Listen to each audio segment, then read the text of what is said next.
Hello everyone, আসসালামু আলাইকুম। তো আমরা ছোট ছোট ভাই বোনেরা সব একসাথে টাকা তুলে একটা ইফতার আয়োজন করছিলাম।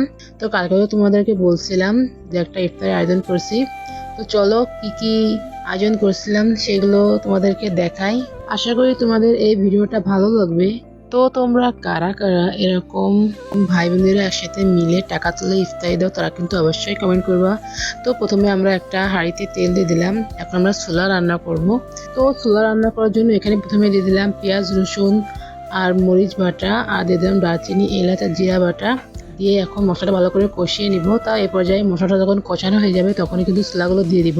তো আজকে কিন্তু এই রান্নাটা করছে আমার ছোট কাকুটা, তার সাথে আমার ভাইয়াও আছে। তোমার কাকুটা কিন্তু সব করতে পারে। তো এই পর্যায়ে ছোলার ভিতর দিয়ে দিব হচ্ছে পরিমাণ মতো লবণ আর পরিমাণ মতো হলুদ দিয়ে ভালো করে নাড়াচাড়া করে নিব। তারপর এই পর্যায়ে যখন কষানোটা হয়ে যাবে তখনই কিন্তু এর ভিতরে পানিটা দিয়ে দিব। পানিটা দিয়ে এখন ঢাকনি দিয়ে ভালো করে ঢেকে দিব। তো ভাই বোনেরা একসাথে মিলে যে রান্না করাটা কত বড় আনন্দের, এটা আসলে যাদের ভাই বোন আছে তারাই কিন্তু বুঝতে পারে আনন্দটা।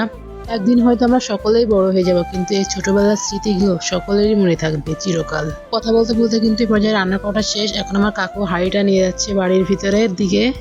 তারপর এখন চুলাটা একটা গামলায় ঢেলে দিচ্ছে। তো এখন একটা মজার বিষয় হবে গাইস, দেখো আমার এই কাকুটা রোজা নেই, এখন আমার কাকু এই চুলা খেয়ে রিভিউ দেবে আসলে কেমন হয়েছে চুলাটা। দেখি কি বলে ও তো বলছে অনেক মজা হয়েছে।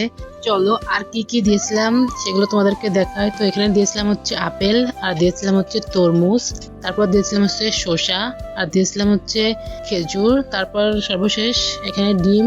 তো আরো বেগুনি পেঁয়াজি চপগুলো ছিল, সেগুলো আসলে ভিডিও করা হয়নি। আসলে বোঝোই তো ইফতারি শেষ হোক অনেক ব্যস্ততা থাকে, এই জন্য আসলে ভিডিওটা করা হয়নি। তো ভিডিওটা ভালো লাগলে লাইক করো অ্যান্ড কমেন্ট করো। আর সবাই ভালো থাকো, আল্লাহ হাফেজ।